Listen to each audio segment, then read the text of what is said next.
I've worked with a lot of composition students over the years and given a lot of different kinds of assignments. Simple melodies, piano pieces, orchestral reductions, but there is one kind of assignment that has stood out above the others as being the most effective at improving someone's skill as a composer.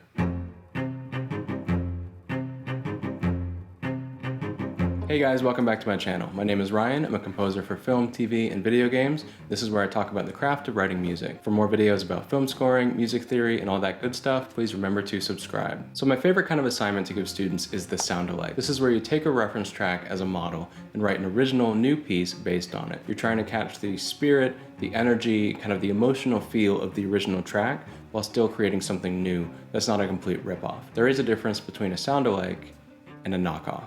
So what's so good about Soundalikes? Well, the first thing is that it's a lot like real life. This is really how it works in the industry. The best way to talk about music with people is by talking about pieces of music, scores, composers, bands, songs, rather than talking about music terminology. So I'm going to have a much better idea what a director wants if they tell me, make it like Game of Thrones, than if they try to describe the arpeggio they want. Another great reason is you get a model to compare to. So while you're working on the track, if your brass doesn't feel punchy enough, you can go to the model and see how are they handling that specific problem that you're dealing with and then try to apply that to your work. So what is a Soundalike? Well, the basic assignment goes something like this. Zack Snyder is starting a brand new reboot of Superman again, and he's hired you to do the score.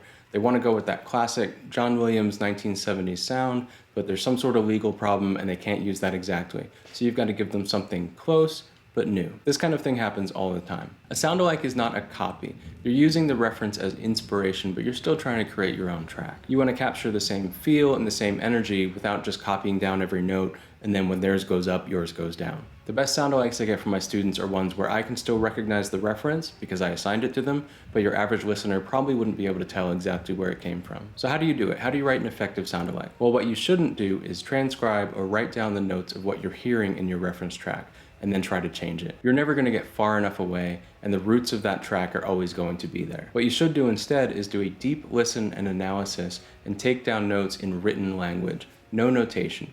Take notes on everything you can think of you hear.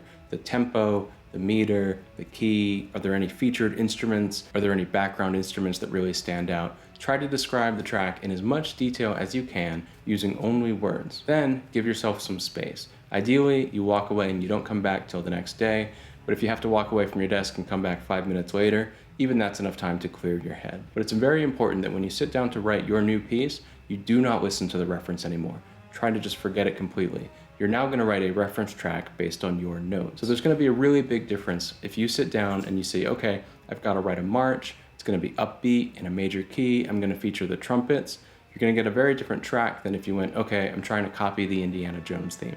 They're both going to lead you to roughly the same place, but one is going to open you up for so much more creativity and originality that can still give you the feeling you want without just being a knockoff.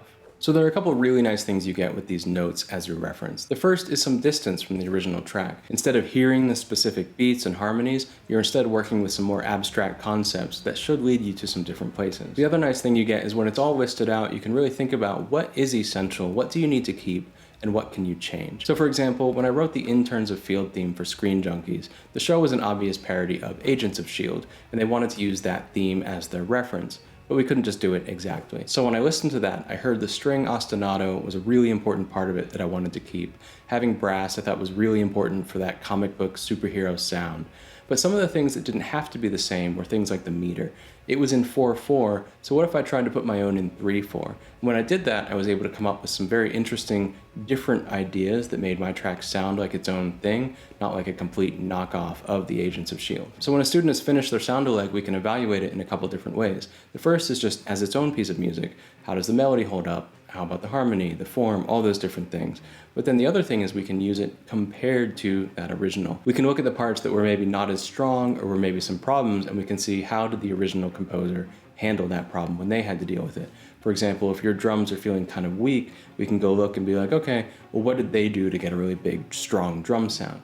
Yeah, you could go on YouTube and watch a video how to write strong drums, but it's probably not going to sink in the same way as if you actually put yourself out there and try, and maybe even fail, to write your own drum part.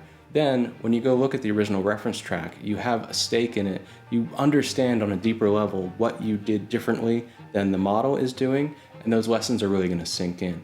It's a much more tangible way to learn in a way that's going to actually have an effect on your writing. So I love using Soundalikes as a teaching model, and hopefully you'll take my recommendation and try to write some of your own.